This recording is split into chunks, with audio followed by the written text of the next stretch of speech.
We all are sending him the best wishes possible for a speedy recovery, and hopefully he can join us in July.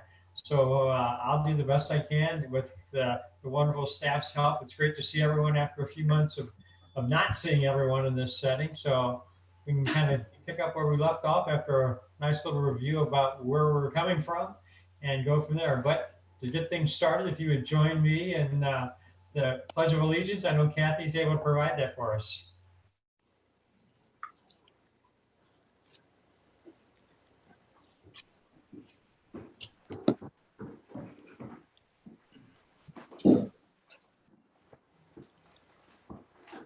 I pledge allegiance to the flag, United States of America, and to the republic for which it stands, one nation, under God, indivisible, with liberty and justice for all. Thank you.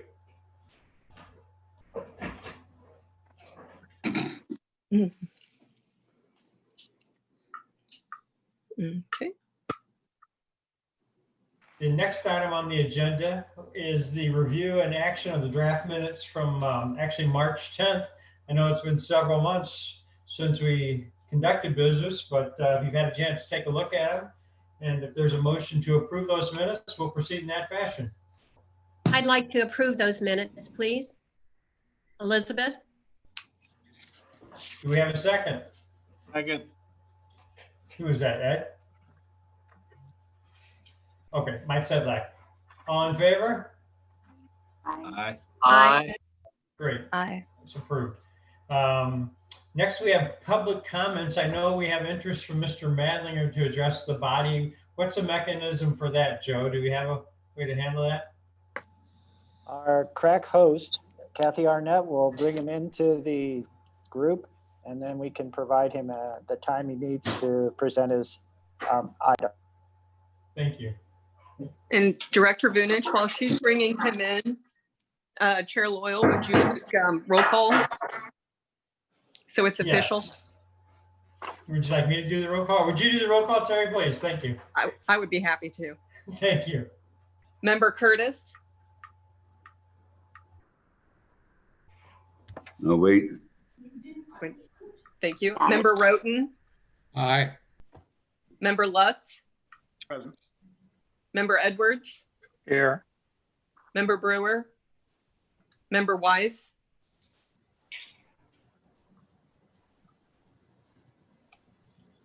Member Weiss, can you unmute?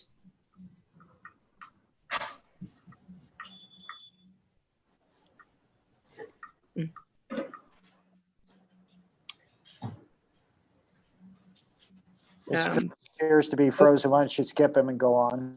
Okay, I'll come back. Member Risdale? Here. Member Marion? Here. Member Broyles? Here. Member Hood? Here. Chair Loyal? Here. Member Sedlak? Present. Member Cohen? Here. Member Helfrey? Here. Member Lee? Present. Member Hoffman? Council Liaison McCutcheon? Here. And Council Liaison Stevens is absent. Back to Member Weiss. Here. Excellent. Thank you. 14-3, we have a quorum. Thank you. And I see that Mr. Madlinger is at least indicated on the screen. Do we have a video?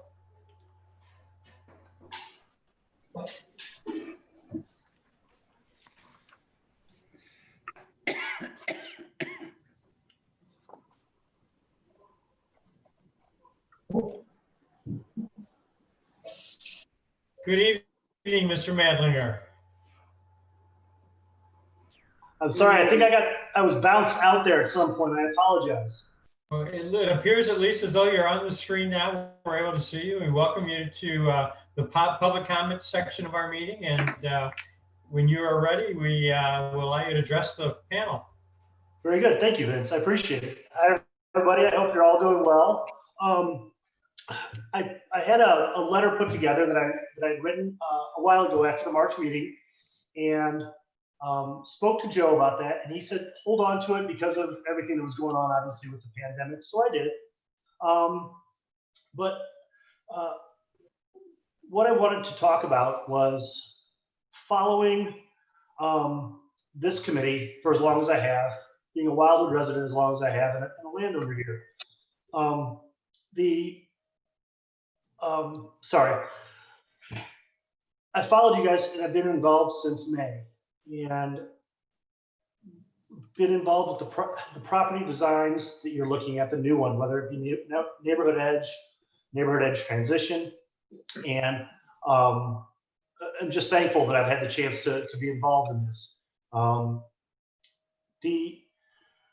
The difficulty I've come upon is that when I have sat down with builders and developers, the answer I continue to get is that neighborhood edge transition is absolutely the wrong direction for the topography of this property.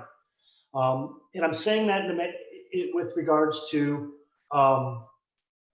what I believe is the vision that everybody is looking to have, which is walkable lands, green space, water retention, water runoff, maintaining old growth, and still having nice small communities being able to be developed on the property. What I came upon, they explained to me, is that by definition, with the boundaries and the establishments of network edge transition, is that it establishes a linear design so that you are in a block and grid system. And the only way that development could go forward under neighborhood edge transition, specifically with the front 18 acres of this property that you guys all walked on and saw, is that it doesn't match the topography. With the design setbacks, the manner in which neighborhood edge transition is laid out, it really doesn't, it makes for a block and grid solution, which is great if we're talking about farmland, flat land, where you can run your water into retention ponds and then off to water runoff and control it. But this land is very limited topography wise, and I included a design that we just kind of roughed out as what it would, how we would envision if there was to be building up here. And the only way to do it is to do a cul-de-sac design, which is really opposite of doing a block and grid. It allows for some density where you can build, and then green space where you can't build. And so I'm coming to you because what I'm asking for, and I know by definition I really am at the town center edge, and that fits network or neighborhood edge transition. But I'm asking you guys to please reconsider, especially since before we go to the board with this committee, is to please reconsider this property as neighborhood edge, so that if anybody that could build would build with the topography of the ground and actually allow for water retention and runoff, green space, growth, and not clear cut this land.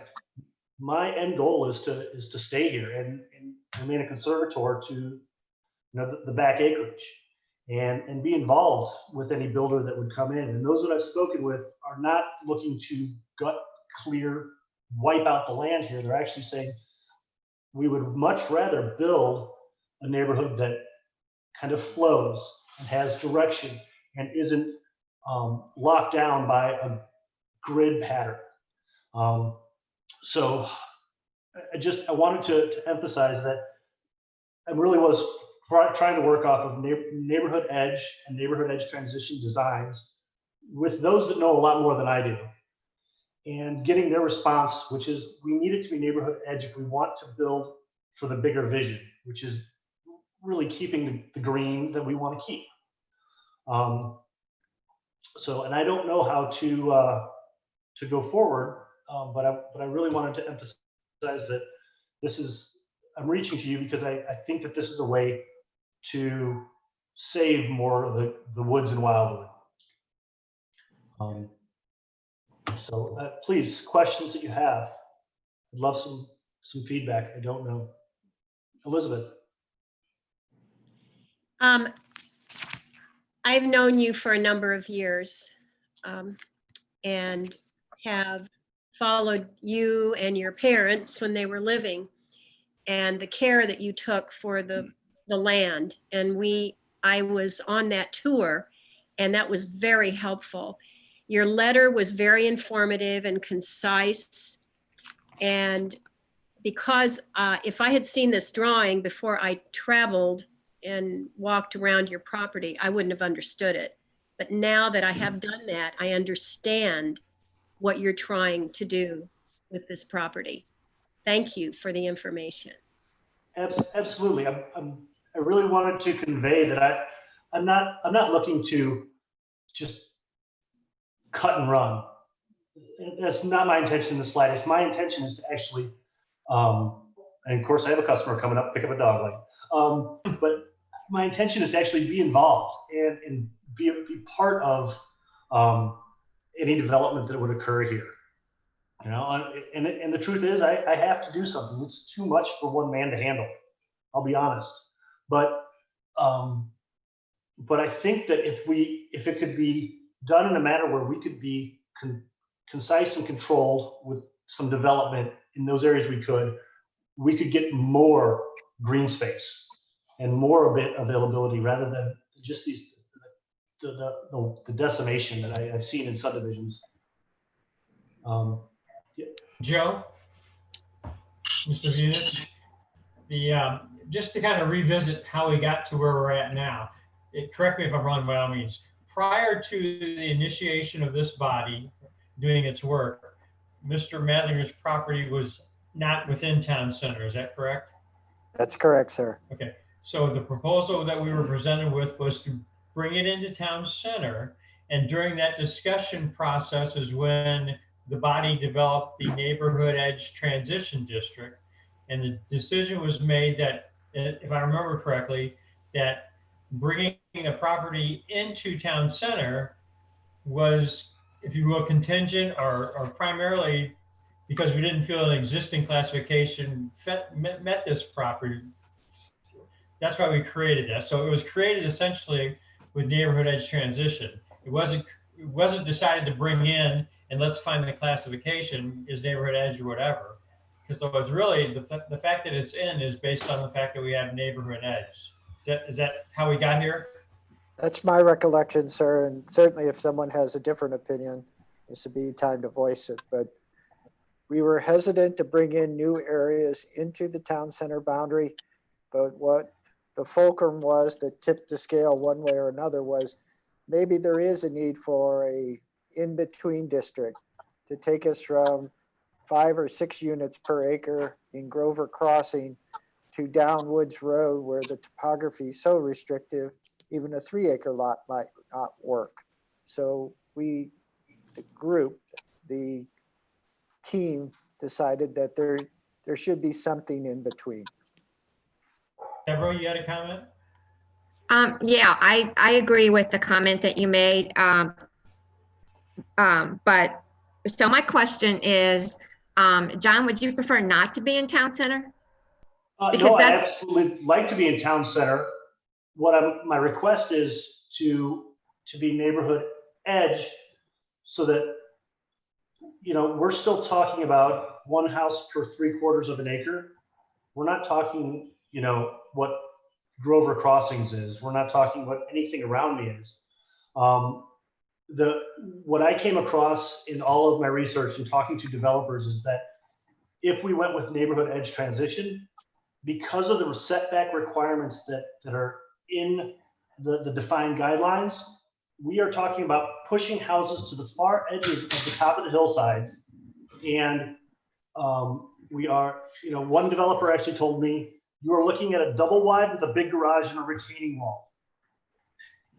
So if I can have a non-linear design and a design that actually could flow, I could do a lot more with curvature and the topography of the land.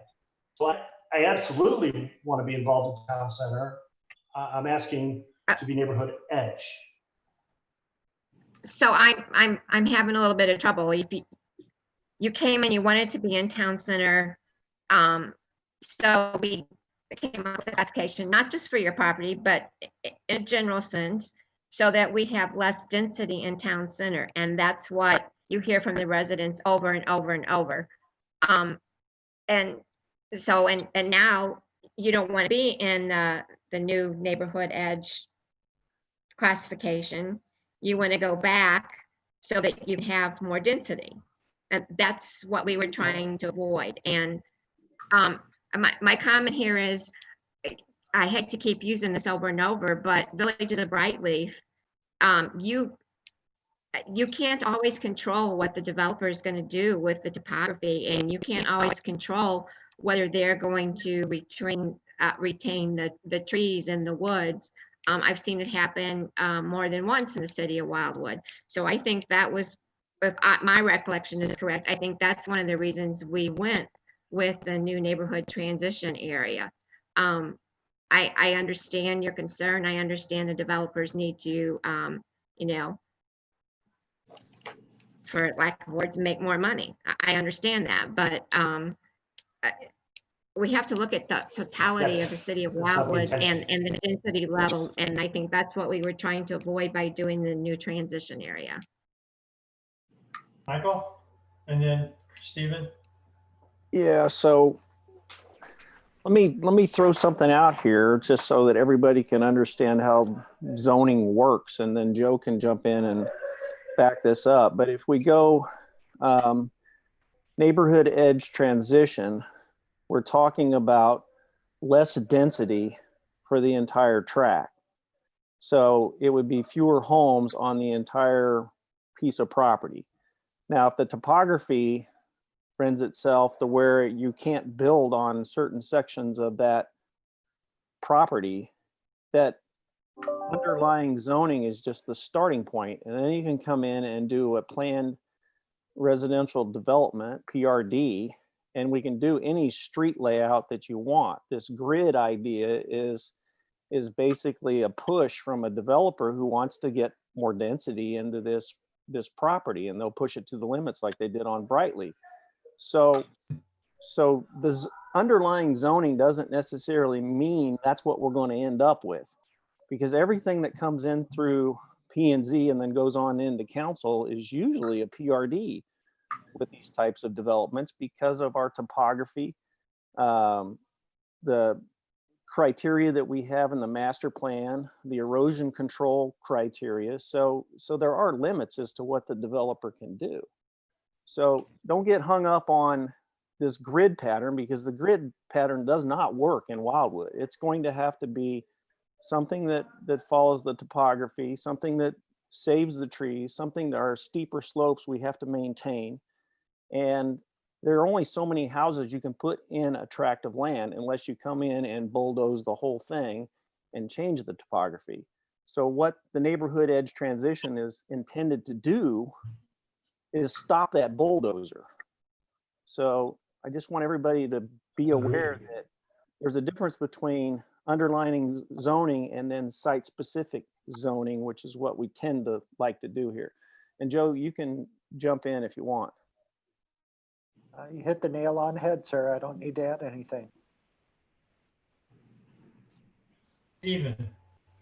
Yeah, I almost don't need to ask the question. I understood everything that Michael said. Mr.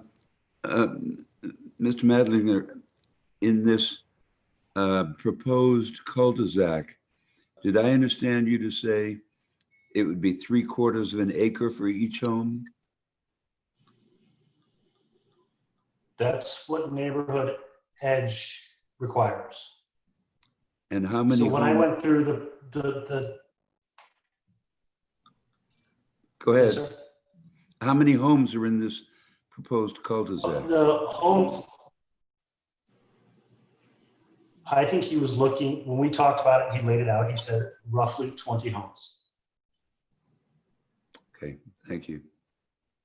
One of the things I think we need to, under my recollection, Joe can correct me, had we not had the neighborhood edge transition to consider, I don't believe that we would have agreed as a result of the density to allow the property A1 into town center. Do you remember the discussion? Does that seem to be consistent with what our philosophy was at that time? I believe that to be absolutely correct. I don't think it was until team member Marion actually suggested kind of a transition area. I think she had a different name for it back then, but that we ultimately decided, okay, there may be an option to add additional area to town center because we were doing it under a much lower density. And I think based on that, I mean, it could be perceived that you were able to get into town center, but now you want to change the path with which that you're in town center you're following. And I don't know that that's the approach the team took back in October when it was approved. If you had approached this solely with neighborhood edge or I'm not interested, my gut is that we probably would have said, you know what, we're not interested in increasing the density for that tract of land. So thank you, move along. I think to Michael's point, and Michael, you can probably correct me. No, I understand. If Mr. Madlinger wanted to approach P&Z and say, hey, I'm currently classified as this, I'm interested in doing that, is there an avenue for that discussion to occur? So yes, there is. Michael, go ahead. He can come in and do a planned residential development. There's a good plan for every piece of land. And I truly believe that, you know, with my profession and so forth. So if a developer comes in with that plan and people like it, I think you have a winner. The problem is that they try to maximize everything, try to push it to the limits and try to do what St. Louis developers do, and that is flatten everything. So we're trying to limit that and save and preserve Wildwood's character. So that's the in-between part. So we can always look at a PRD. I think you're stronger with a neighborhood edge transition than you are with, you know, non-urban. So you've got a better situation. I would agree on that. If I may, it was what we kept running into when we looked at neighborhood edge transition. And again, I'd rather talk about this is that it was the required setbacks, Michael, that were pushing across the top of the topography that was the concern. He was saying, he actually said, I'm not trying to build more houses. I'm trying to build houses in a manner that, you know, really look nice and fit. And originally the conversation was, as you are currently zoned, you could only build very, very, very expensive homes. And there is no market for that now, especially now. So if I can jump in, what I'm trying to tell you is if you have the neighborhood edge transition and you come in with a PRD and you say, hey, because of the topography, I don't want these setbacks, planning and zoning will look at that. Council will look at it. If we accomplish what we want in the development, you have a winning development. Okay. Vicky? Then I understand. Vicky Helfrey.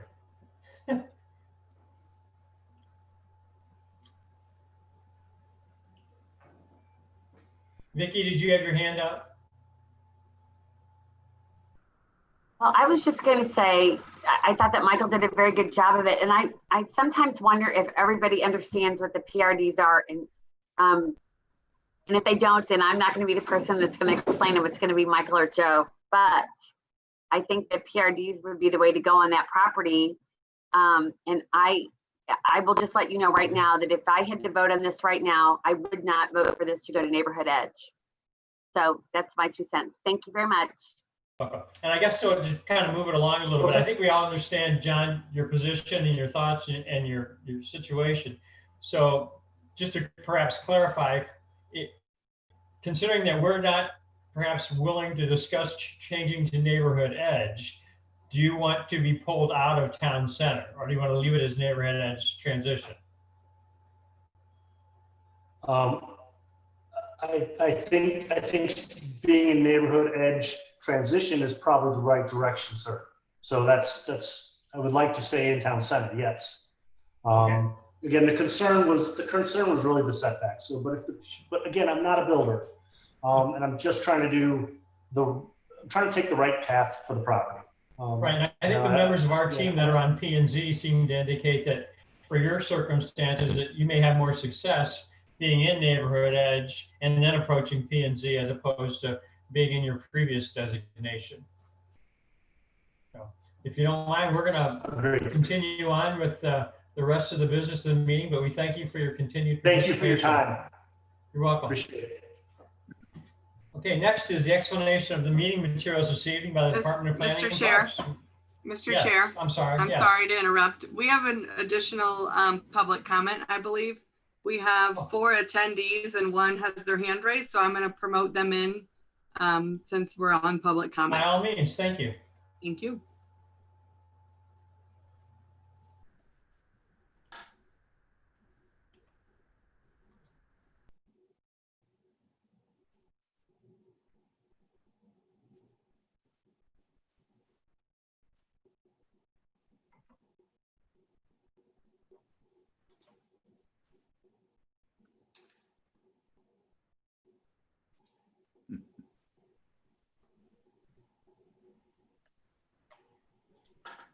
Never mind, it's Mr. Hoffman. He's been incognito the whole time. So we don't believe we change his screen name and you can just go on with the meeting. Thanks. Okay, so no more additional public comments at this time. And we do have an opportunity later in the meeting if there's any that would show up. So Joe, if you would like to review the materials in the packet for this evening, that'd be great. Thank you, Mr. Chair. Mr. Chair and members of the team, as Chair Loyal mentioned, it's nice to see you all again.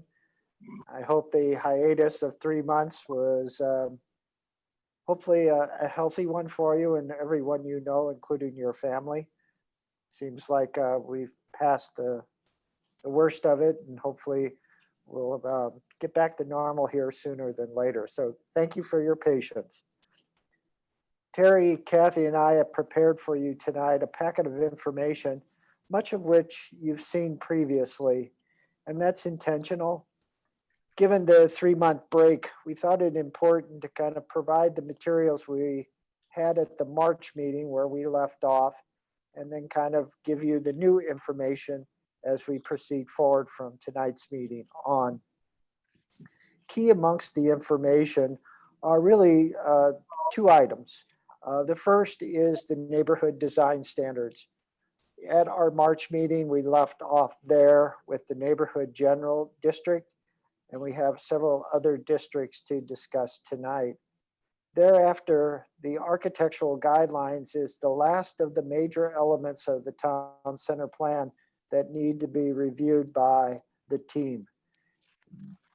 Mr. Hoffman, who just arrived, is a member of our architectural review board and will be critical in those discussions, again, because the architectural review board recently updated all of the guidelines based upon a number of years of application here in town center of the previous items that were used.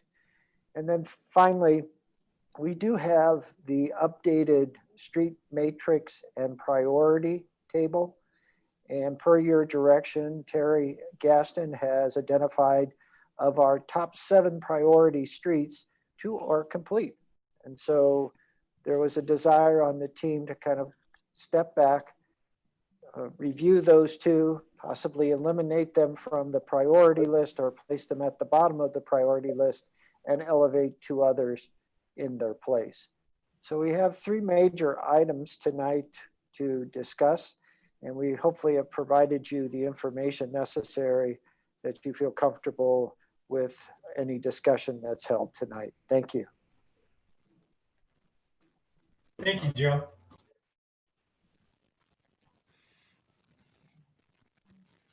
So if we can begin or continue with the review and discussion of the town center neighborhood design standards. And I think you indicated have we begun neighborhood general?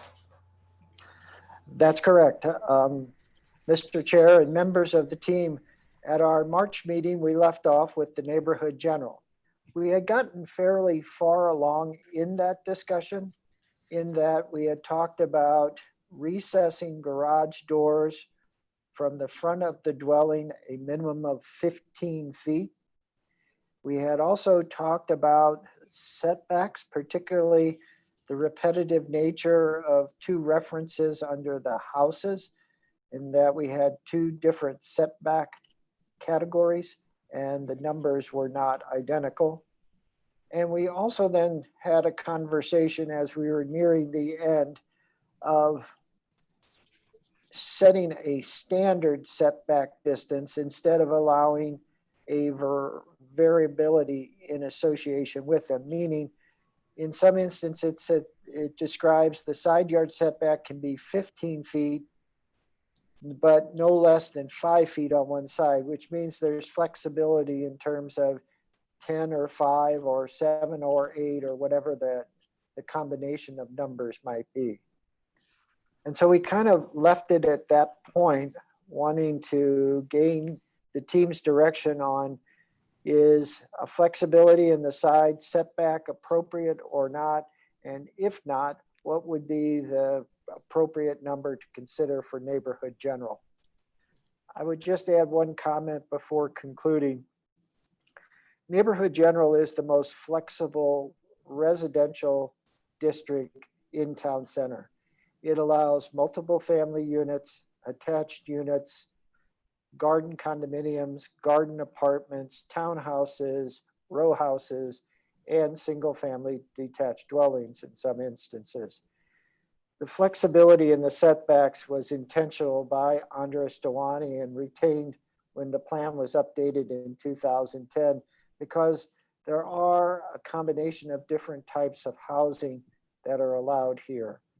Also, the live work unit resides in the neighborhood general district, meaning that first floor commercial or small business with residential on the subsequent floors or the floors above. So with that acknowledgement, I'll turn it back over to the chair and we can begin the discussion of neighborhood general again. Thank you. Thank you, Joe. Kathy, can I get back to the grid view? Yeah, well, yes. I just can't see if anyone has their hand up. Maybe you can call them. I can do that. I will let you know. Okay, Well, I have a question. go ahead, Stephen. On the agenda, it says Niall Stevens has a request related apparently to what we're talking about. Do we need to know what that request is?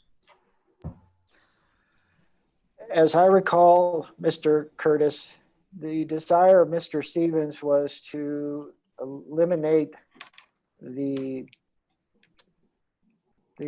certain heights of apartment buildings.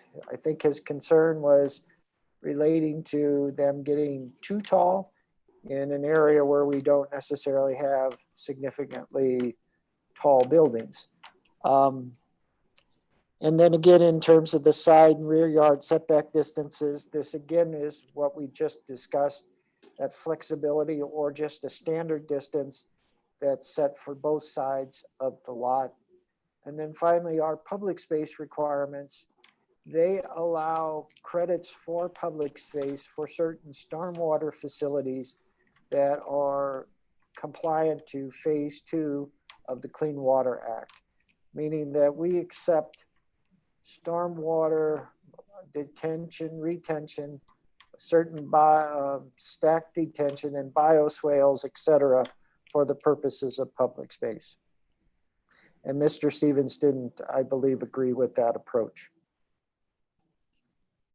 Thank you. Hey, Vicky, you have a question or comment? Thank you. Okay, so I'm looking at a map that is the Wildwood Town Center Regulating Plan map that shows all the colors, each of the zones. And I'm just curious, when I look at this, it doesn't look like we have a whole lot of neighborhood general left. Is that correct? That's undeveloped? That's very correct, ma'am. We're down to just a few isolated locations. Canberry's developed, Brightleaf's developed. The Manors at the Meadows of Cherry Hills is developed.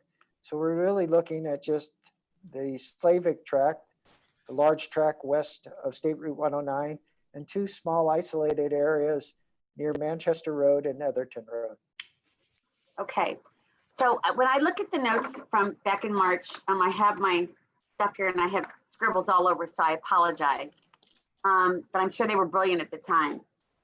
One of the things I have marked is it says on row houses, we mentioned rear access on those. And then what did we decide about when you were talking about the setbacks?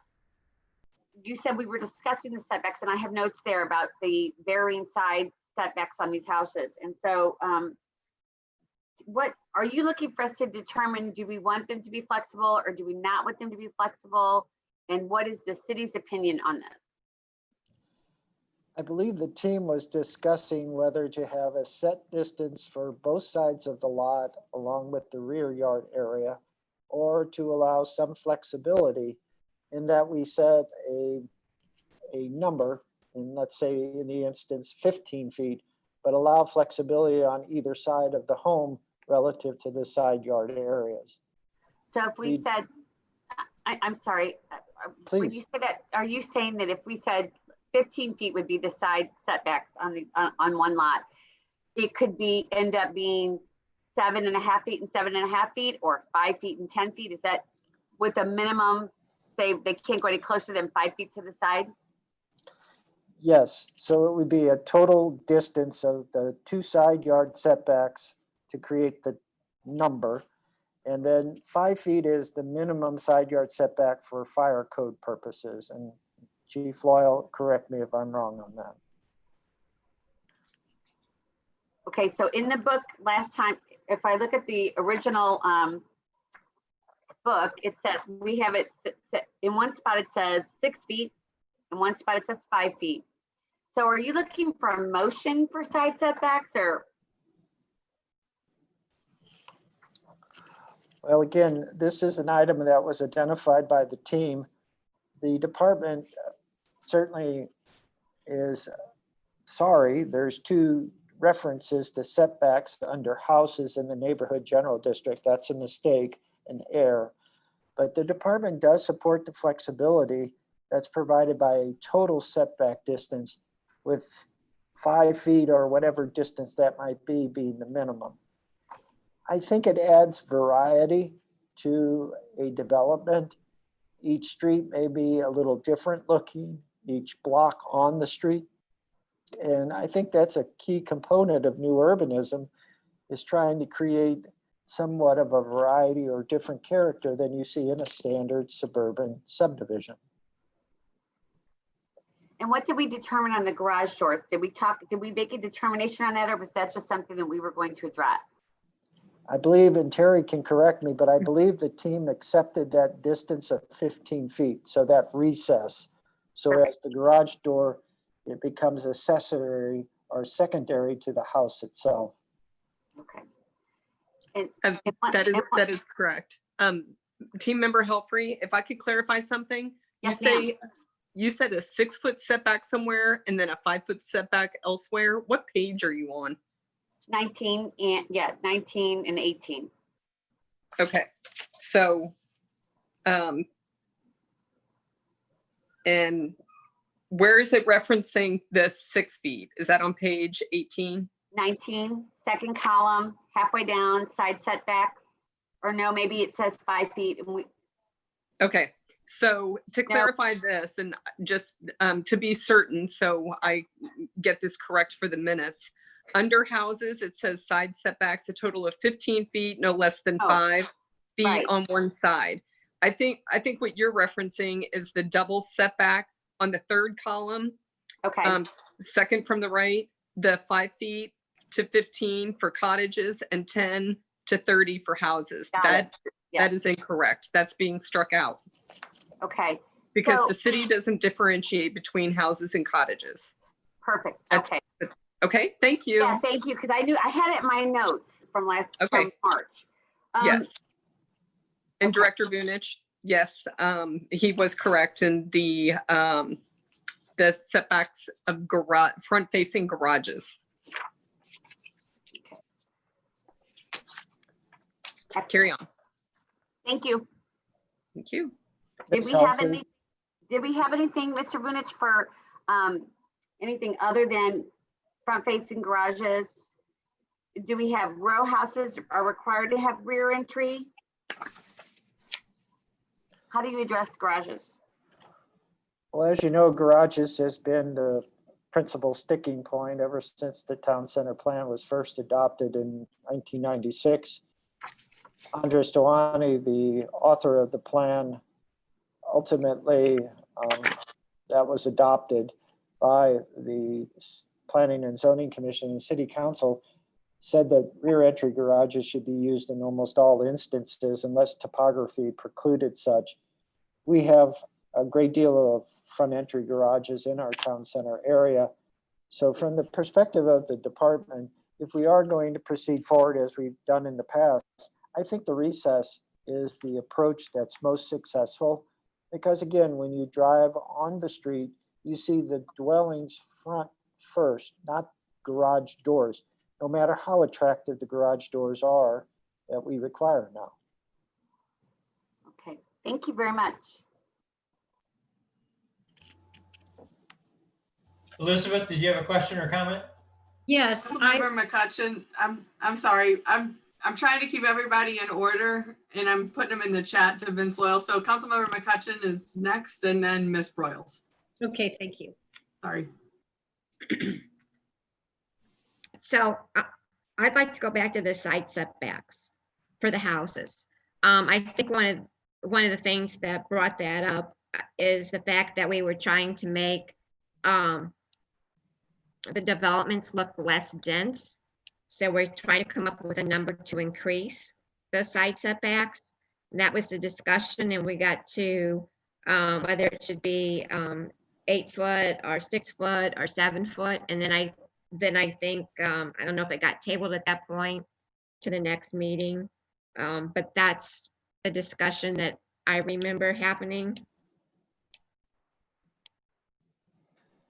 Yes, there was a number of conversations about lot width, setback requirements, and density that collectively came forward as we moved from the commercial district, so to speak, in town center to the residential. And again, I appreciate our residents saying they don't like density, but the neighborhood general is the most dense district for residential purposes in the city of Wildwood, and it's intentional.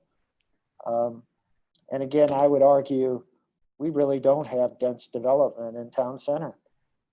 Brightleaf, which Ms. McCutcheon has had to deal with for a number of years, it's less dense than the surrounding 2 subdivisions that were built under St. Louis County, West Glen Farms and Evergreen. I understand that people don't like change and that the removal of trees to accommodate the limited density we do allow in town center is hard. But it's all part of a plan that was developed in 1995 and 1996. And certainly they're popular. People buy them. Even during the pandemic, we were approving 5 and 6 new homes every week in Brightleaf, Main Street Crossing, and et cetera. So I would just exercise caution. If we are going to have a dense developed area, the neighborhood general is the best location. And I totally understand what you're saying, Mr. Vunich, but again, being a representative on council, you know, residents are complaining about how close the houses are, not just in Brightleaf per se, but I think Grover Crossing, residents were looking at that. The new section, is it on Cherry Hills subdivision? People have been commenting on how close those houses are. And all due respect, we're not St. Louis County.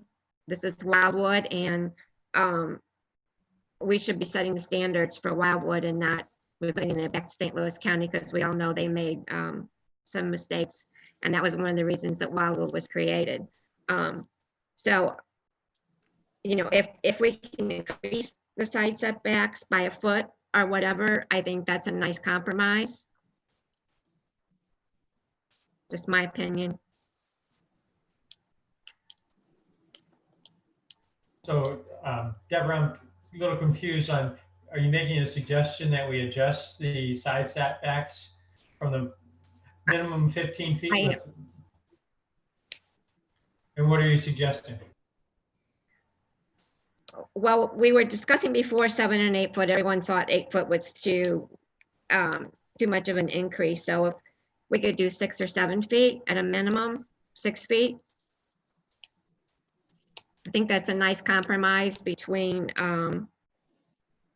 new urbanism plan and then the comments that residents have been discussing in the last few years.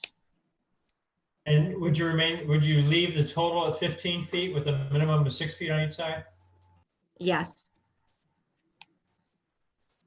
If that makes sense to the engineers on the team. Joe, does that make sense? I mean, that's workable, right? Well, I'm not an engineer, but I will tell you, many of the lots that have been developed in town center actually do have a 6-foot side yard. That seems to be the sweet spot when you put the pedestal for the air conditioning units on the side of the buildings, et cetera. It seems to work best with a little bit more room. Well, in that case, then I move that we change the side setbacks in the neighborhood general area to 6 foot versus 5 foot. Okay, is there a second to that motion? I'll second that, Elizabeth. Any discussion?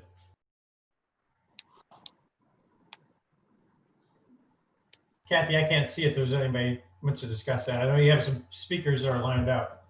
I got a quick question, Earl Oil. This is Mike Sedlak. Go ahead, Mike.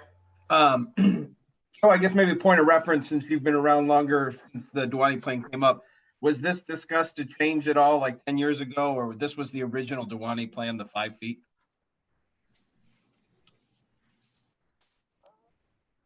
This has weathered the storm and has been part of the plan since its inception.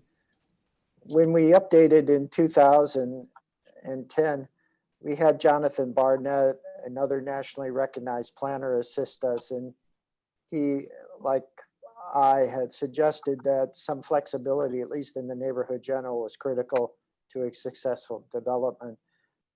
Again, the 6-foot side yard setback seems to be, as I mentioned, the distance we see more so than any others. There are some with 5-foot setbacks, I'm not saying that, but I think 6 foot, if there is a desire to have a little bit more breathing room, is probably a good approach.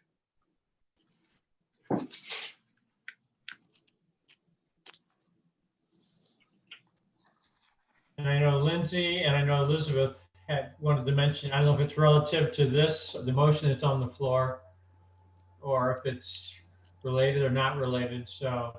Mine's more related, discussion? Vince. I'm sorry, go ahead, Lindsay.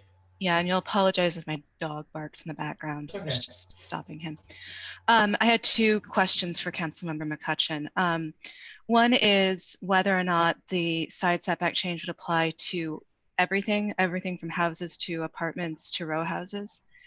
And then the second is more of a general question about what you've heard from your constituents on feelings about the row houses, because I know, like, I walk through Canberra every day, and they feel, even though they're probably denser, they actually feel maybe less dense than the single family homes, and kind of what the reaction was to row houses as a form of density versus single family houses. I think there's probably more of a concern with the row houses than there's also concern with houses, but I think the row houses, I think it creates more of a denser feel for residents. That was one of the first designs that brought residents out, talking about how dense the city of Wildwood's developments have become. I was referring only to, at this point, to houses. I'm not sure what the distance is for the row houses. I don't remember if it's the same or not. The discussion last time was focusing on houses. I mean, Joe, what's the side distance for row houses?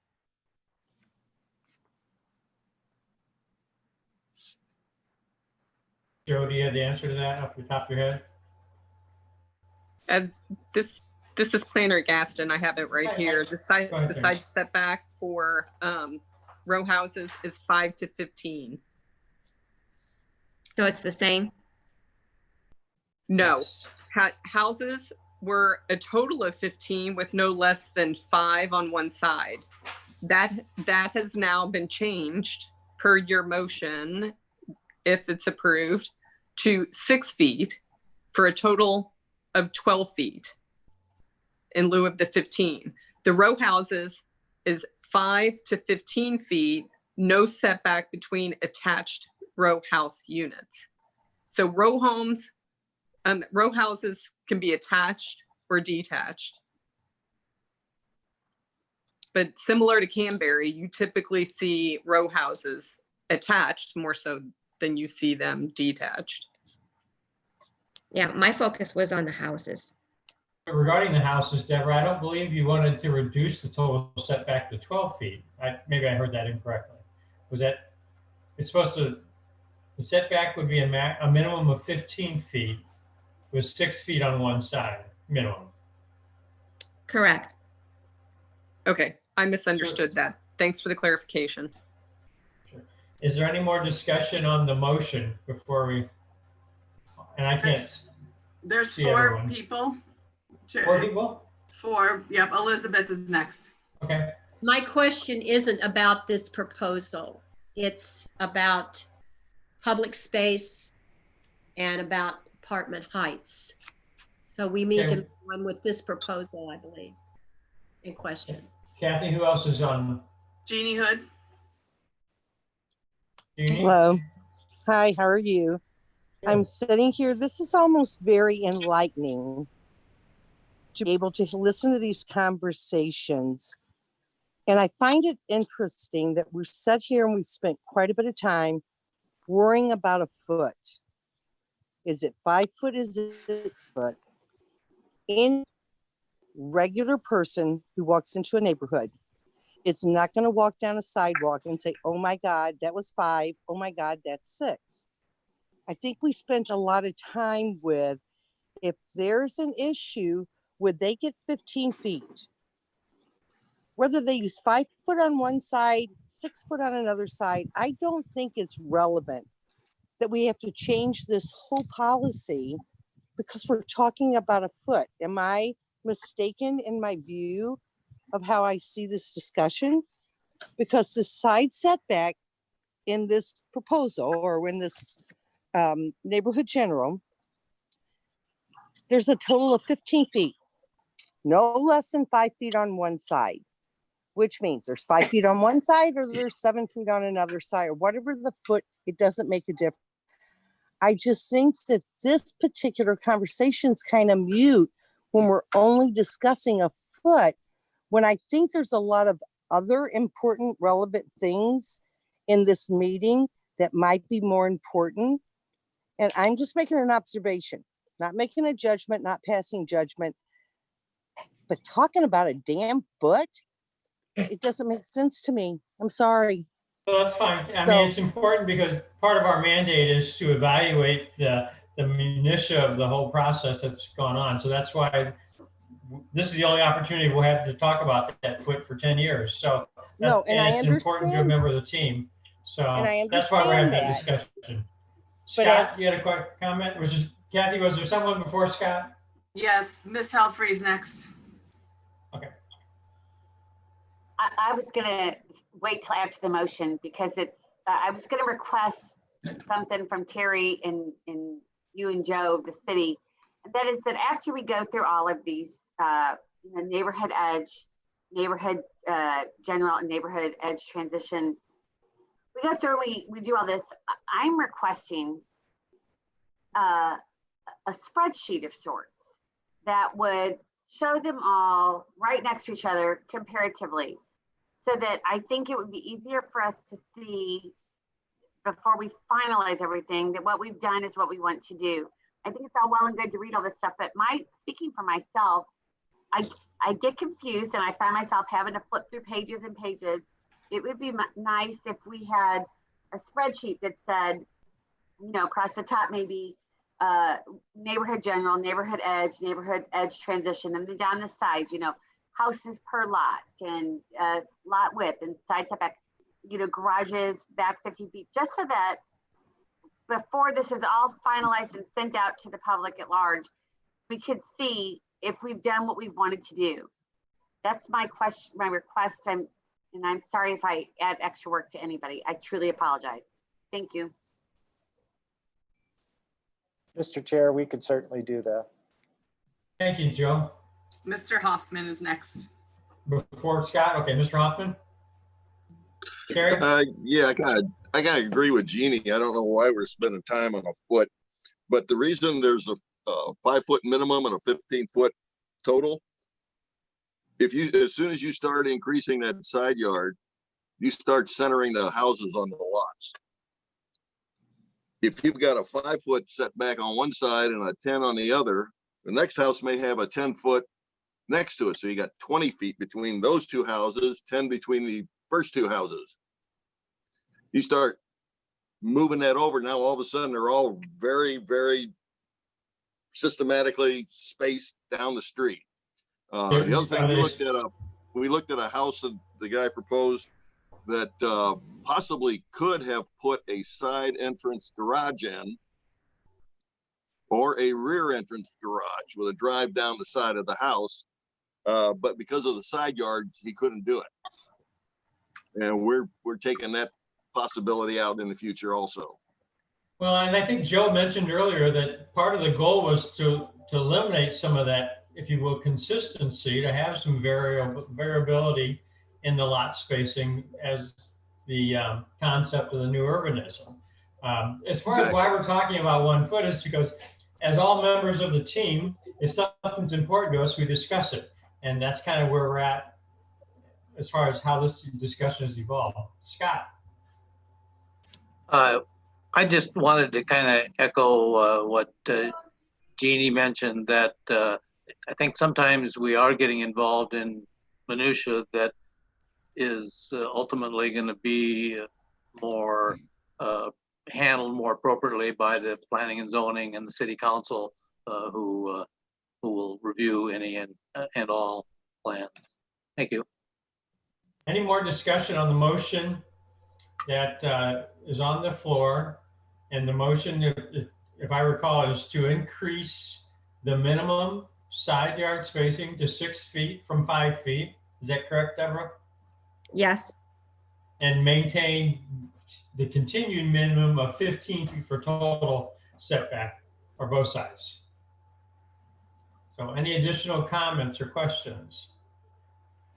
Can we do a roll call? Yes, I'd be happy to. Member Curtis? Nay. Member Roten? Nay. Member Lutz? Nay. Member Edwards? Nay. Member Weiss?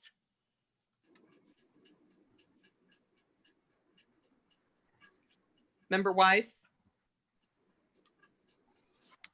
I think he's I'll come dropped back. off. Can you come back to him, please? He bounced out and I'm putting him back in. Just come Okay. back to him. Okay, Member Risdale? Nay. Member Marion? Nay. Member Broyles? Yes. Member Hood? No. Chair Loyal? No. Chair Member Sedlak? Wow, I just got an upgrade. I'm here. Sorry, Chief. I'm gonna say nay. Member Cohen? No. Member Helfrey? No. Member Lee? No. Member Hoffman? No. And Council Liaison McCutcheon? Yes. And you need to go back to Mr. Weiss. And No. Member Weiss, thank you. The Motion fails. I think it failed, so we will make, the action we're taking regarding setbacks is essentially we're leaving it as it's in place presently. Is that correct, Joe? That's correct, sir. So as it reads in the information that's been provided, it is to stay the same. Okay, and we addressed the garage setback, correct? Okay, Yes, sir. what else do we have in neighborhood general?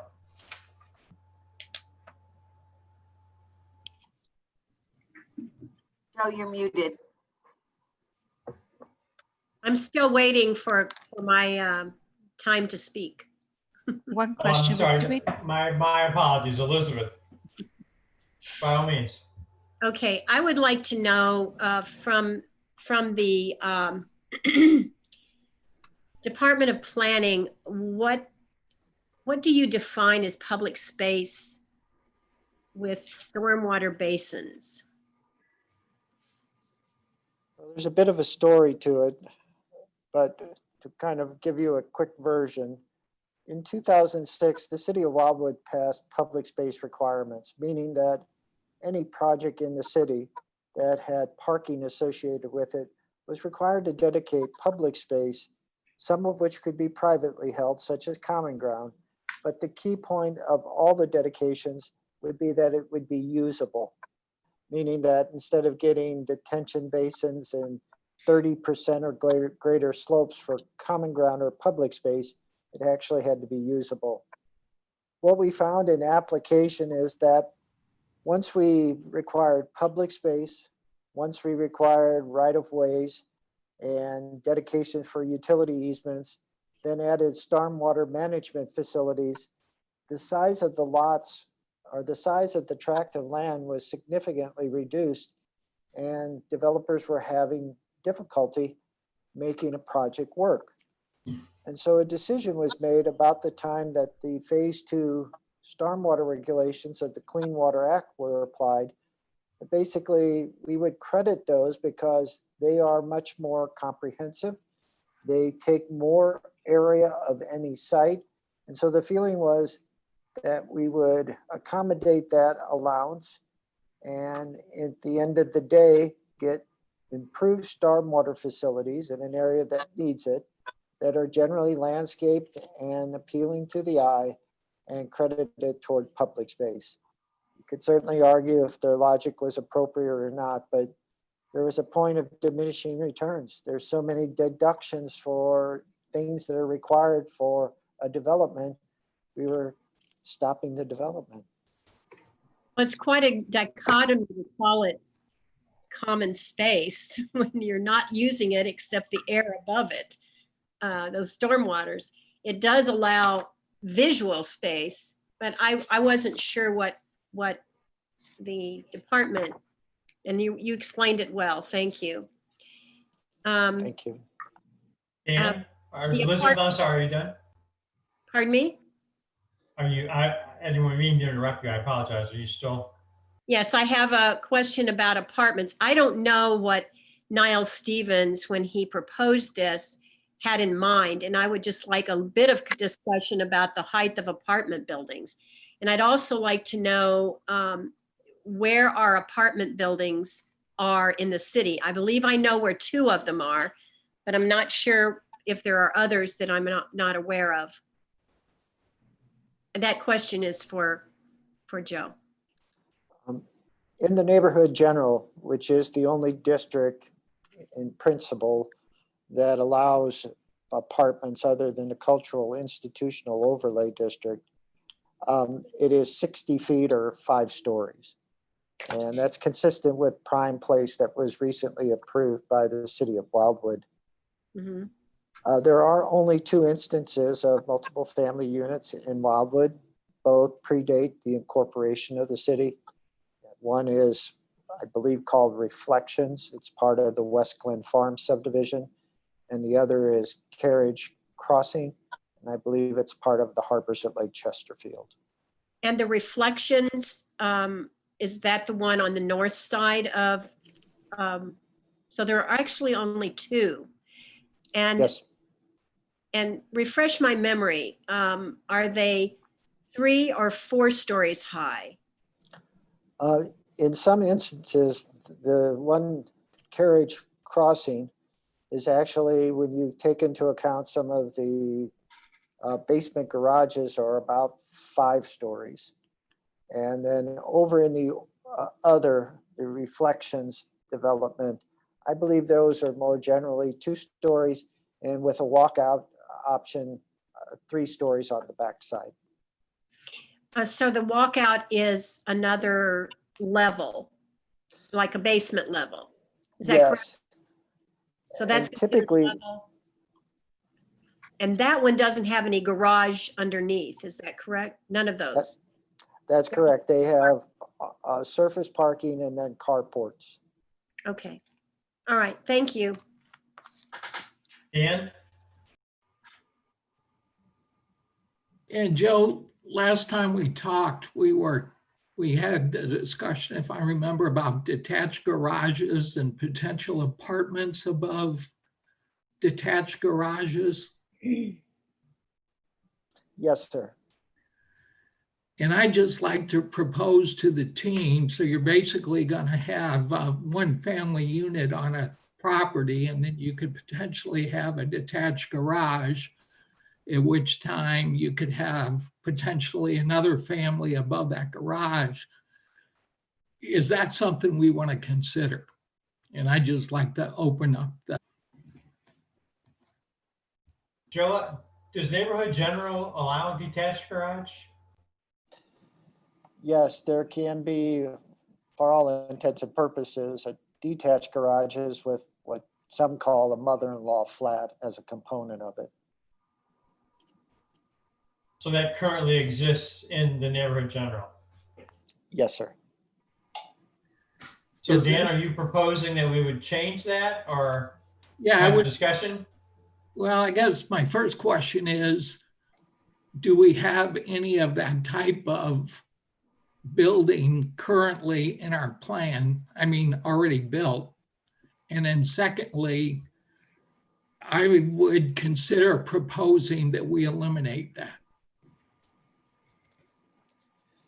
To answer your first question, Mr. Roughton, there are no instances where we have what you just described in town center.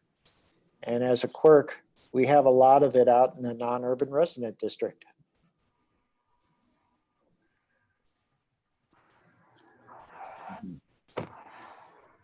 Does anybody else have an opinion? Can I, in the neighborhood general description in the information we have, where's that, what page is that located on, Joe? Do you know? It kind of describes that occupancy? It's certainly, sir. It's under the house category, and then it speaks to outbuilding maximum size, 650 square feet. So it's right above facade standards.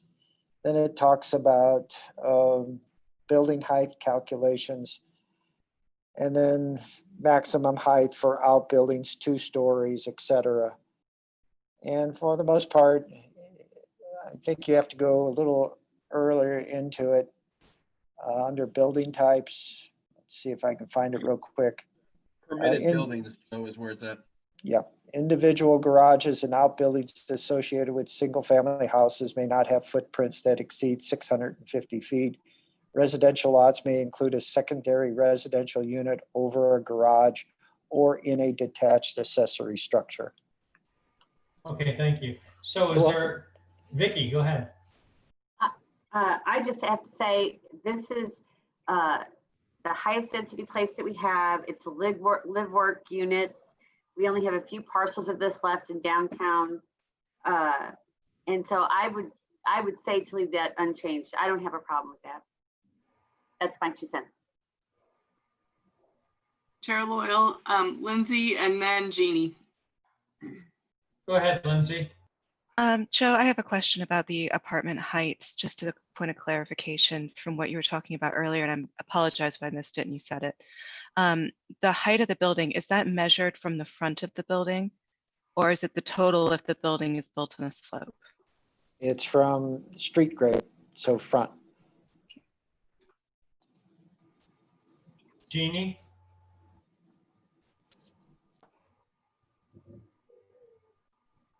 You're still muted. Jeannie, you're muted. Sorry, unmute. Can you hear me now? Can you hear me now? Yes, I'm muted. Okay, all right, I'm sorry. Just a comment about the maximum building height for outbuildings, where they can do a garage with an apartment above that garage. I don't know that I feel comfortable with it. And that's just my opinion. I don't know that I support that. Can someone express to me why that you think that's necessary? I mean, I can see maybe building a detached garage, but then allowing an apartment to be put above it. I don't know. Again, that just doesn't feel comfortable with me, but if everyone's okay, I just find that strange. I'm sorry about my dogs. They're my grand dogs. I have a question for the members of the team that are in the P&Z committee. How would this sit with your committee if it came to you a proposal like this with the apartment above the garage? Any problems with it? Go ahead, Michael. Yeah, I don't see any issues with it. It's going to be reviewed by staff, and the aesthetics of it are required for review anyway with town center. So if it looks out of place, I think it will have plenty of scrutiny. Terry, you can weigh in as well. Also, I would note that bed and breakfasts are permitted use here. And so you might see that as like a rentable space in a bed and breakfast. Dan, did you want to follow up on your original conversation? Yeah, just a quick question to P&Z. With an apartment above a garage, how would you traditionally handle parking in that regard?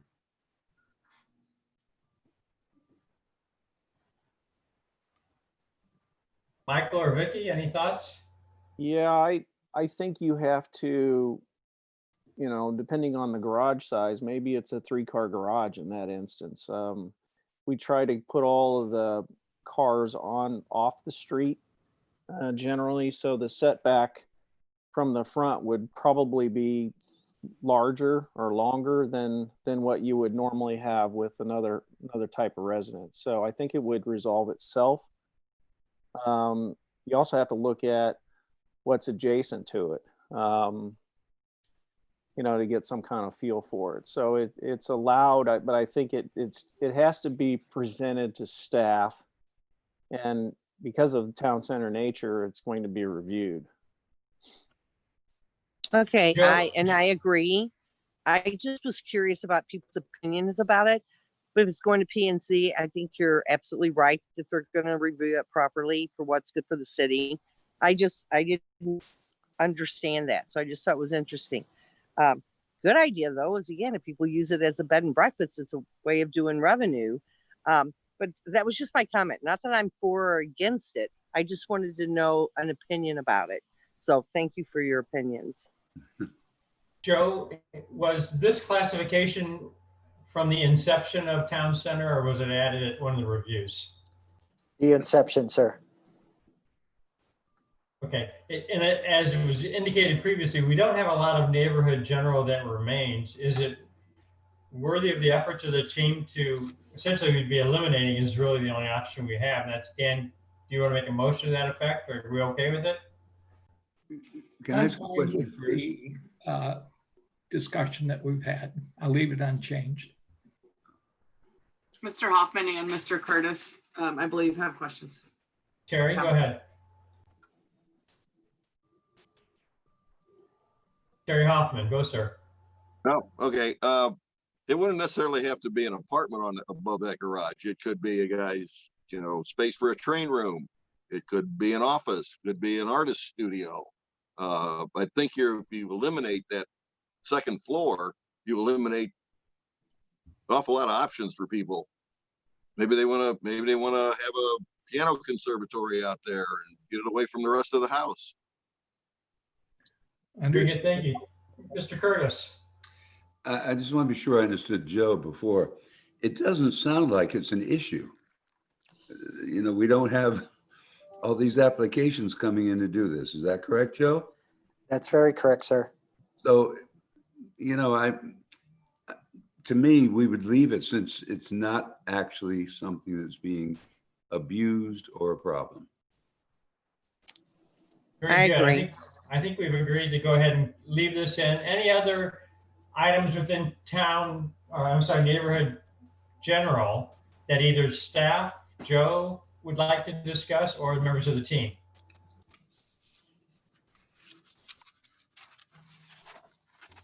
Go ahead, Mike. Just a kind of a quick question to follow up what Mr. Curtis just said. And by all means, I'm going to throw this out like Jeannie said earlier. I'm not judging. I'm not, I don't, everybody's comments and input as well.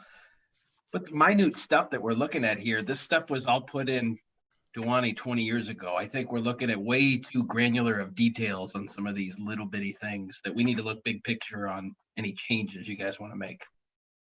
Take it for what it's worth. Thank you. Joe, are we ready to move to neighborhood edge, or is it? If the team's completed neighborhood general, we've made a few changes that will represent when you get the revised copy. But yes, we can move to neighborhood edge. Thank you. All right, moving on to neighborhood edge.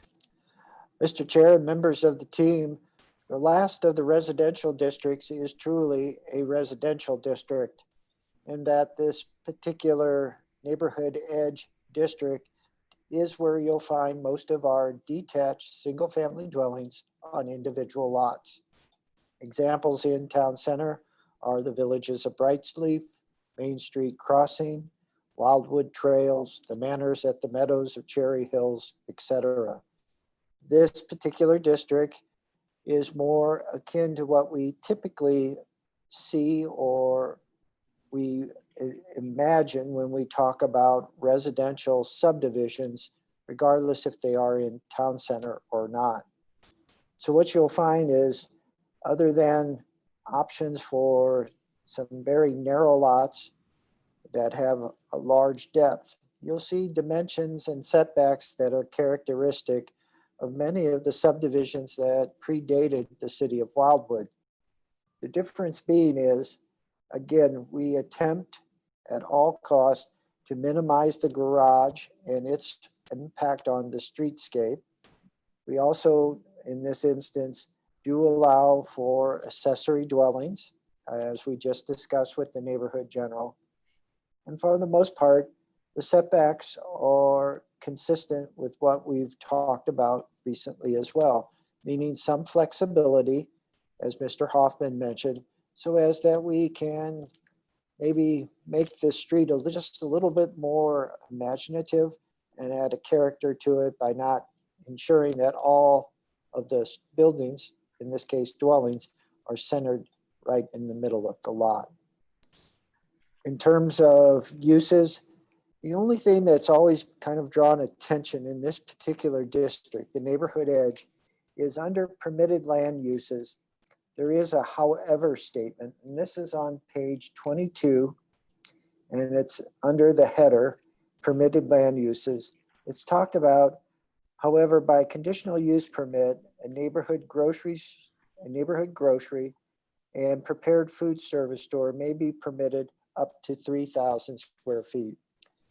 When we've talked about neighborhood edge district in public hearings with the Planning and Zoning Commission, people always get nervous about the fact that there might be commercial kind of somewhere within that in that development or that context. And so I draw your attention to that. Mr. Chair, Terry, Kathy, and I are available for any questions. Thank you. I think the first question I would have do either you, Joe, or Terry or Kathy, have any suggested revisions to what it currently exists in neighborhood edge?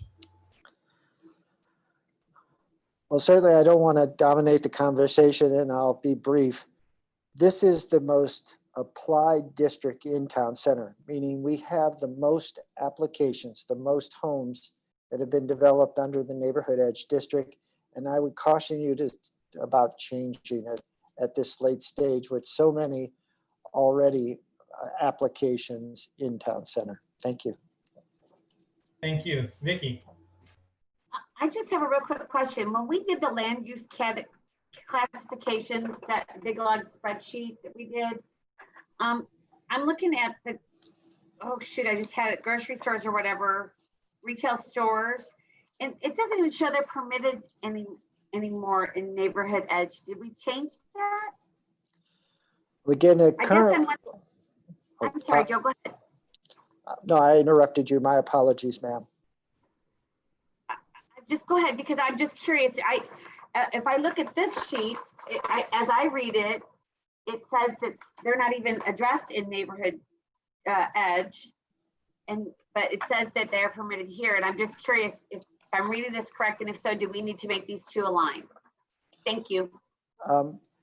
The current text in the neighborhood design standard speaks of those two commercial businesses as a conditional use permit.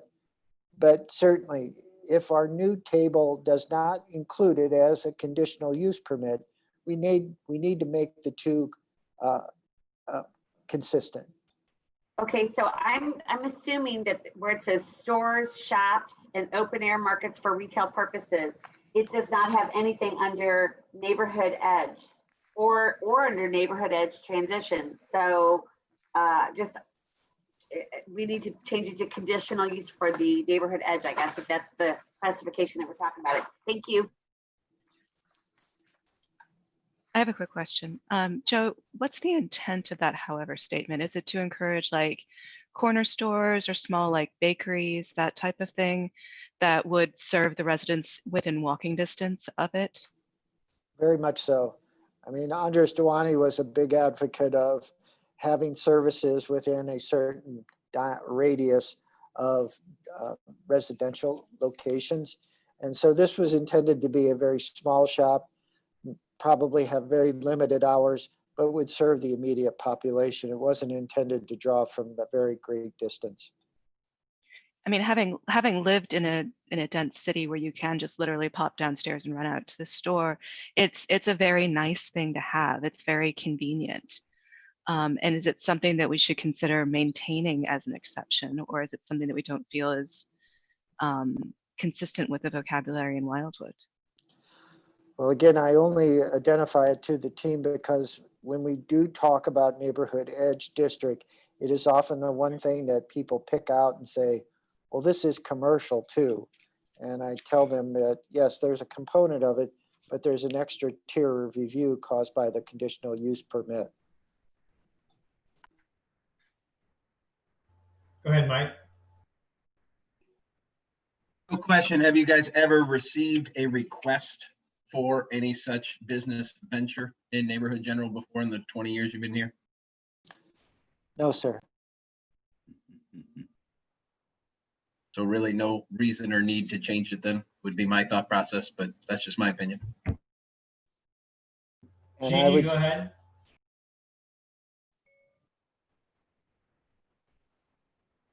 Jeannie, you're muted right now. Sakes, I suck at this. I agree with Mike.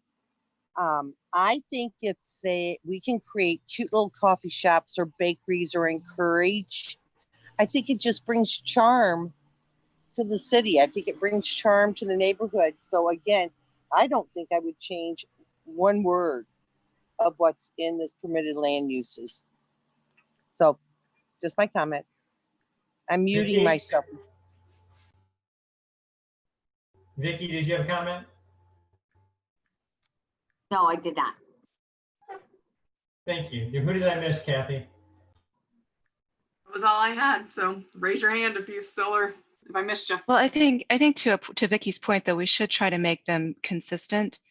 And maybe there's a way to add a note to the table that says, these refer to the, to the guidelines instead, like note 1 or something, so that they can refer and see this conditional use, just so that it's consistent. Well, in the chart, we mark them as a C if it's conditional use permit and a P if it's permitted. So they just need to mark it. So we just need to update the chart then. Right. Okay, any other discussion under neighborhood edge? Do we need to make a motion to update the chart? I will do that. I'll make that motion to update for conditional use permit for these small 3,000 square foot or less stores. I'll second. And pretty much all we're doing is adding what currently exists to the chart because it's not on the chart, right? Do we want to do roll call on that, or can we do it just by verbal, or? I'd try a voice vote if that's okay. All those in favor of adding the conditional use classification under neighborhood edge for the permitted small commercial use we've been discussing, say aye. Aye. Aye. Aye. Any opposed?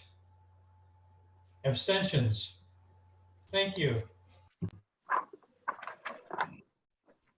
Additional discussion under neighborhood edge. Do we move on to neighborhood edge transition, or do we need to discuss that? Have we discussed that, Joe?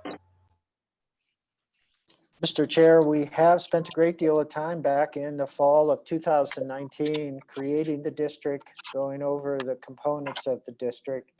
But we included it, we being Kathy, Terry, and I, to ensure that you had an opportunity to review it one more time. Thank you. Is there any discussion, questions, comments regarding the neighborhood edge transition district? Mike. Yeah, I like neighborhood edgier, what Miss Marion had come up with. No, I'm just teasing. And then also to give, this is probably Miss Gaston, but on my paper, the fonts are different from the other categories. So it just took me a little while to get my adjustment here. There's no red headers, so just giving you a hard time.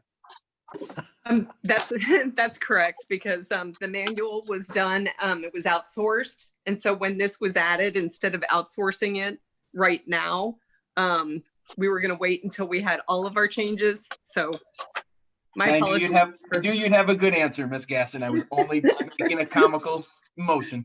No worries. Any other comments on neighborhood edge transition? So I believe we just have discussed all of the land use classifications. Is that correct, Joe? We have two more, sir. Cultural Institutional Overlay District and the Pond Historic District. And if you like to change direction and jump into the architectural guidelines, that's fine. But I don't know if these are... It was my error. I just didn't flip enough pages. So I think while we're on a roll with this, I think we should try and continue with it. So yes, Vicky. So go back to this chart where we had the original cultural, institutional, and then the new. There's an awful lot of changes on that. And so my only request would be that we double check ourselves and make sure that what we have allowed in the new cultural institutional on this chart matches what we have for listed permitted land uses in the book. That's my hand at graphics. Okay. We will do that for you, and at the next meeting, we will verify that they are consistent. So thank you. And okay, let's start with cultural institutional. That seems to be the next one in order. Is that correct?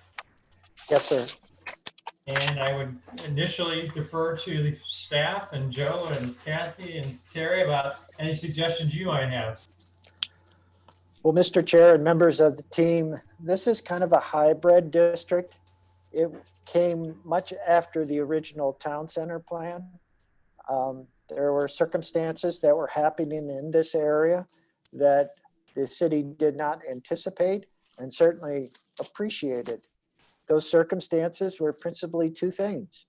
The St. Louis Community College decided to purchase a large tract of land and build its fourth campus in the city of Wildwood. Andres Dewani, Jonathan Barnett, or someone with a crystal ball could have never thought of that when we did the original town center plan. Also in that same area, the YMCA developed. And so what we were seeing is kind of a grouping of cultural and institutional type uses in a single area of Wildwood. And then following that, a retirement community was proposed, which is in some instances a congregate care type facility and also kind of fits into that institutional category.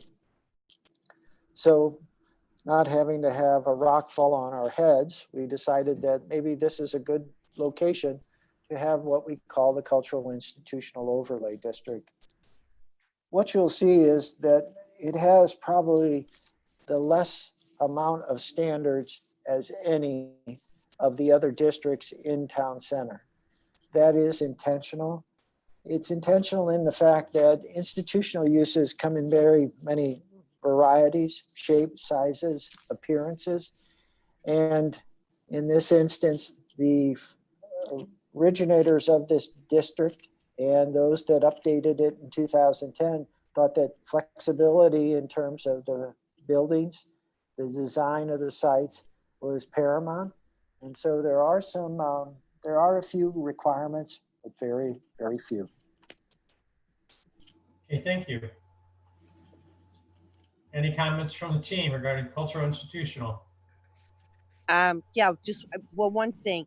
I am half blind. I can't see this drawing very well. Is there any way real quick we could just bleep a drawing up on the screen so I can see exactly how far it extends or what it is?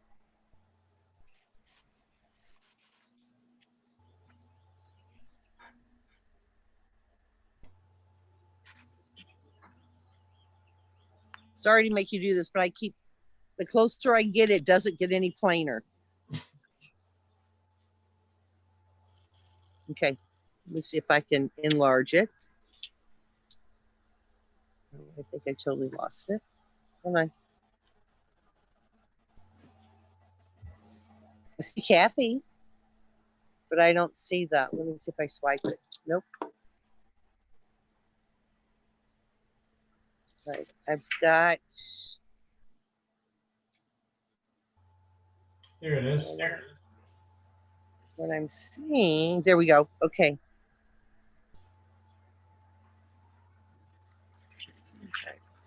iPhones suck. Do we have a copy of that drawing in one of our packets? You know what, that's fine.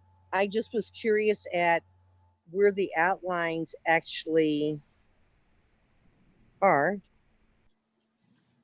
But as soon as I enlarge it, it doesn't enlarge enough. That's okay. Thanks for trying. I'm sure it's all good. Kathy, could you bring up the regulating plan that is in the summary at the top? Nope, the other direction. Right there. There you go. That's better to see. Yeah. It's the blue area. Oh, so much better. Okay. So town center. So we're looking over here at Wildwood YMCA.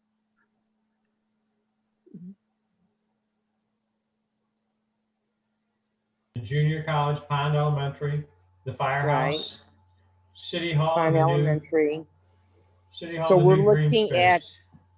So we're looking at left of the St. Louis Community College area or above that? So we're looking above that. We're Christie. Well, as I understand it, the western boundary is the college property. That's correct. All right. Okay. That's so much better. I swear to God, I couldn't see a darn thing. So I appreciate that. Just so as you're talking, I know what the heck you're talking about. Thank you. And then team member Hood, also a clarification that TCUT has done. They added the 6 acres to cultural institutional to the west of City Hall because the city owns it. So now it's consistent with City Hall zoning. Okay. Okay. I think that was discussed actually the last meeting, which was a long time ago. I think that was actually discussed. So perfect. Right. I just was wanting to see it better. Thank you. Joe, I have a quick question. I know at council meeting last evening, apparently there was some decision made regarding Wildwood YMCA's zoning classification. Can you just give a brief synopsis on what occurred there? Or? As I mentioned, the YMCA and the community college selected this particular area for their facilities, I think because of access and the availability of large tracts of land. This area was not part of town center, and the underlying zoning, the NU non-urban resident district, allowed both uses. The community college could do it as a use permitted by right, whereas the Wildwood Family YMCA needed a conditional use permit. The action last night to rezone the Wildwood Family YMCA site to CA Commercial District was intended to be more consistent with the town center zoning categories and also provide them a little bit more flexibility in terms of setbacks, meaning that the conditional use permit can be more restrictive in terms of setback distances, but not less. And since the YMCA has 3 frontages, they have 50-foot setbacks along the east, north, and west sides of the property, which limits their usability for like their community garden and other activities. So it's twofold. It was a twofold effort in that, again, just trying to make it more consistent with town center.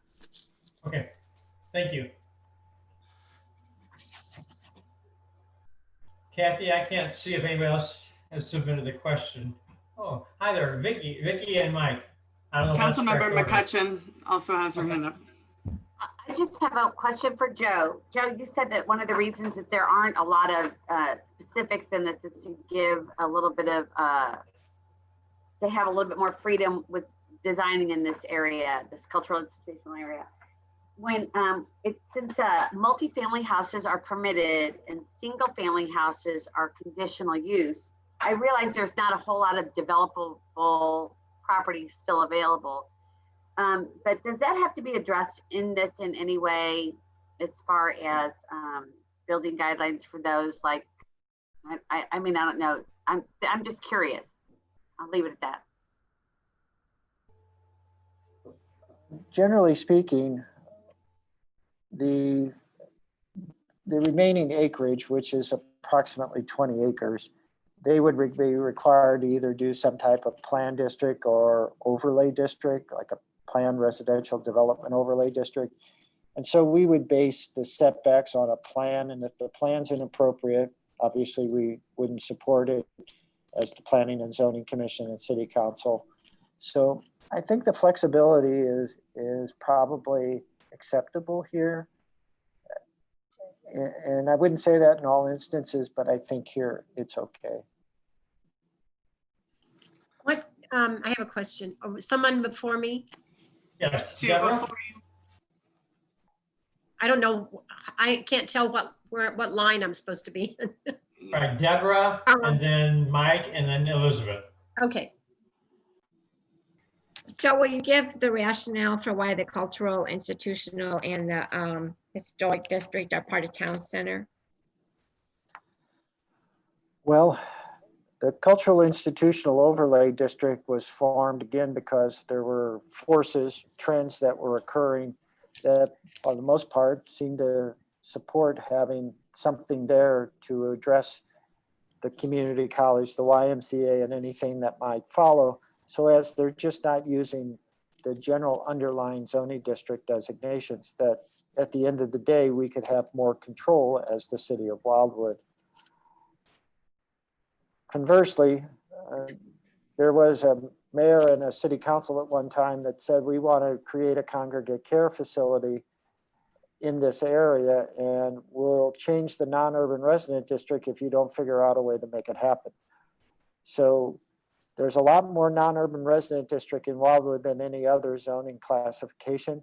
So protecting that area and allowing the cultural institutional overlay district to become a reality seemed the lesser of two evils. In terms of the Pond Historic District, there are commercial uses out in that area that predated Wildwood, and commercial uses needed to be part of town center or they became non-conforming. Thank you. Just You're curious. welcome. Yes, ma'am. Mike? Yeah, Joe, wasn't there at one time talk of a multifamily place, you know, basically like college housing over there by the YMCA? So I think that there was, I don't know if that ever got shut down or not, but my question is just from a consistency standpoint, in neighborhood general, we just talked about apartments couldn't go higher than 4 stories. And I get that because it's cultural, institutional, you might need higher buildings, but this does say 60 feet. So in essence, somebody could come with a proposal to say, hey, we want to build this college living, if you will, apartment style or whatever, I'm assuming the city, the planning and zoning, and everybody would say, whoa, whoa, whoa, yeah, you get up to 60, but with residential, we want to keep that down a little bit. Is that anything we need to be concerned about?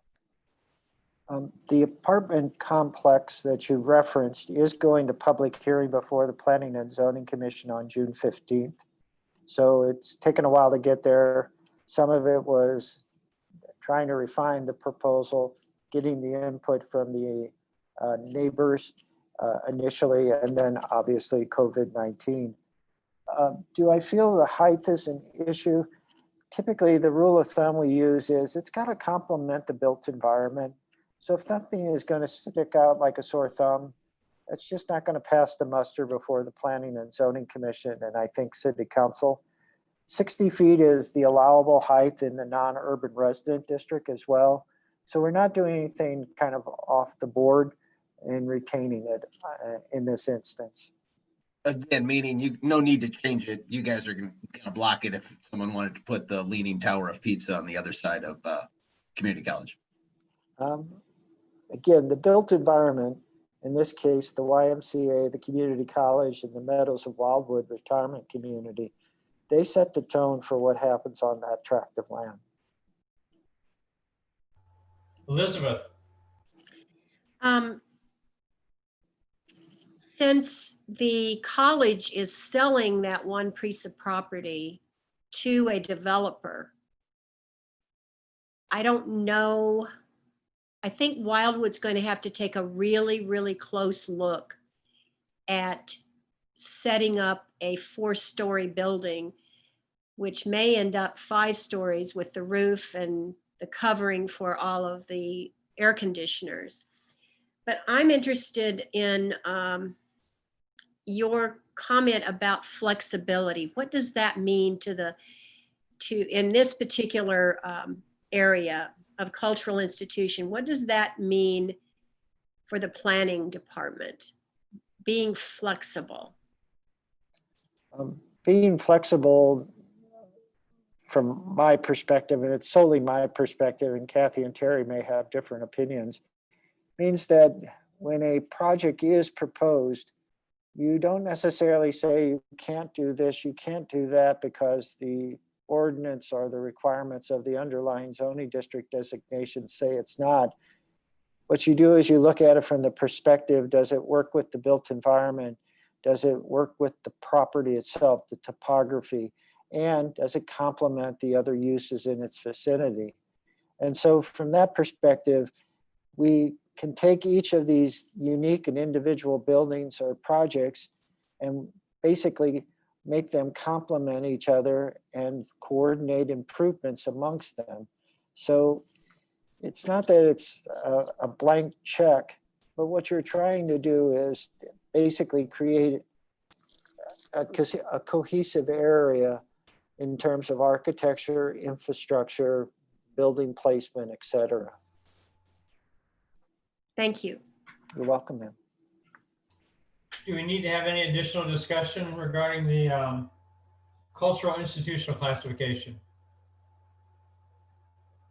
So our recommendation will be no changes to that classification. Great. Moving on to Pond Historic District. Again, Joe, anything from the department's standpoint?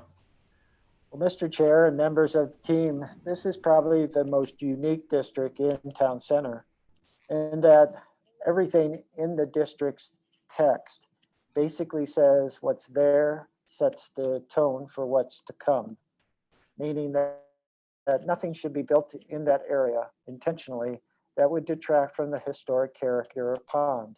Pond is one of 11 historic communities in the city of Wildwood.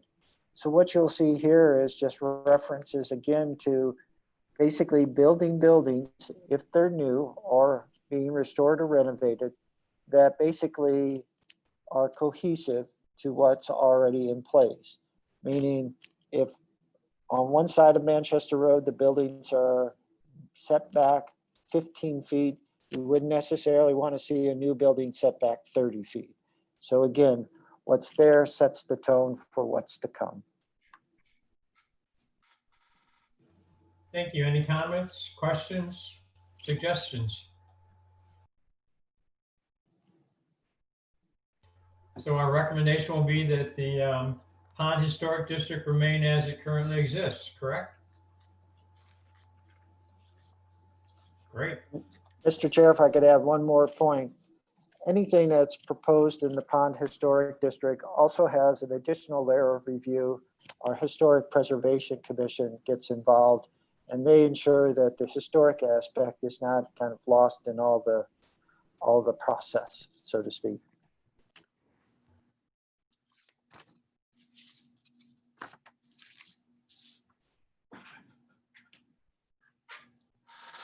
Mr. Chair, you're I know. muted, figured sorry. that out. Thank you. It appears at least that we have completed all the land use classifications. I haven't forgotten one, have I? We didn't add one since earlier. We've been writing one during tonight's meeting.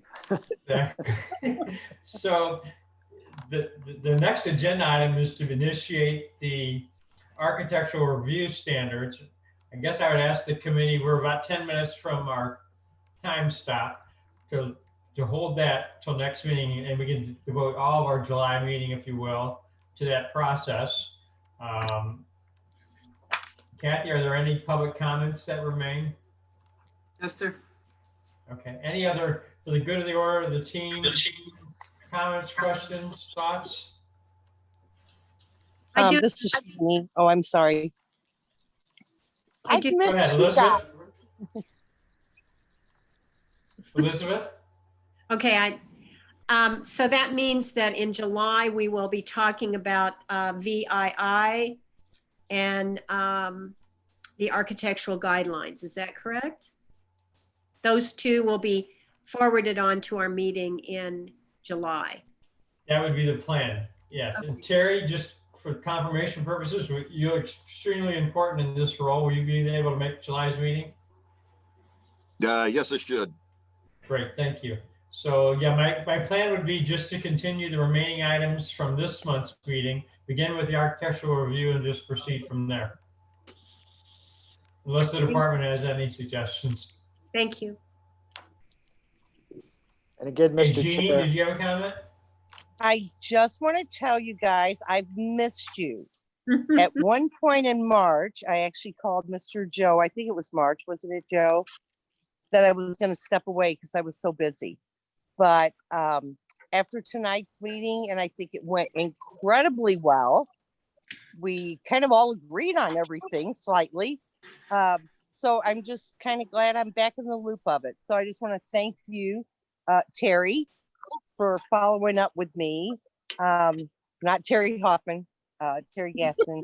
But hi, Terry Hoffman. Alan said hi. I'm excited to be back kind of in the loop of it. So that's all I need. We're excited to have you back as well, Jeannie. That's great. I know that some of the other city meetings are going to try and reconvene in person next month. What are the thoughts of this team regarding implementing that or continuing in the current fashion, or the department's thoughts on that? Okay, the COVID thing has never scared me. So I just got back from Wyoming and no one's wearing gloves or masks. Even the cows are together. So it does not bother me to be in a group of people. If we need the social distancing to make people comfortable, I'm okay. This was fun. I'm out here on my patio enjoying the beautiful evening. So whatever anyone decides is fine with me. Okay, I think we'll follow the city's lead, and if they're feel comfortable with initiating in-person meetings, then, and I think it would still allow us though, and I think there's some provisions for that, for members, if their preference is to remain remote, that we have the technology and Kathy's skill and Terry's skills to bring them into the fold as well. So maybe we'll proceed in that manner.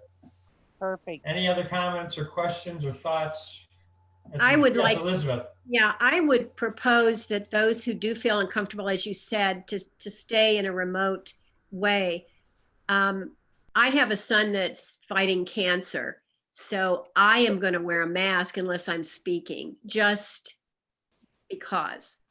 We certainly appreciate and welcome and understand, yes. Yeah, well, he doesn't live here. He lives in Texas, but I've just learned to be very careful around a lot of different people. So I would propose that we come back in person if possible. Very good. Our next meeting is scheduled for Tuesday, July 14th. If there's nothing else, is there a motion to adjourn? I motion to adjourn. I haven't eaten dinner yet. Thank you. All in favor? Aye. Thank you so much, guys. It's a pleasure seeing you all again, and we did great work this evening. Good job, evening. Chair. Thank you. Aye. Thank you very Thanks. much. Good All job. right. See you guys. Terry, Kathy, Bye-bye. Joe. Bye-bye. All right. Thank you all. How Thank do I you. leave this? Click on the red Okay. button that says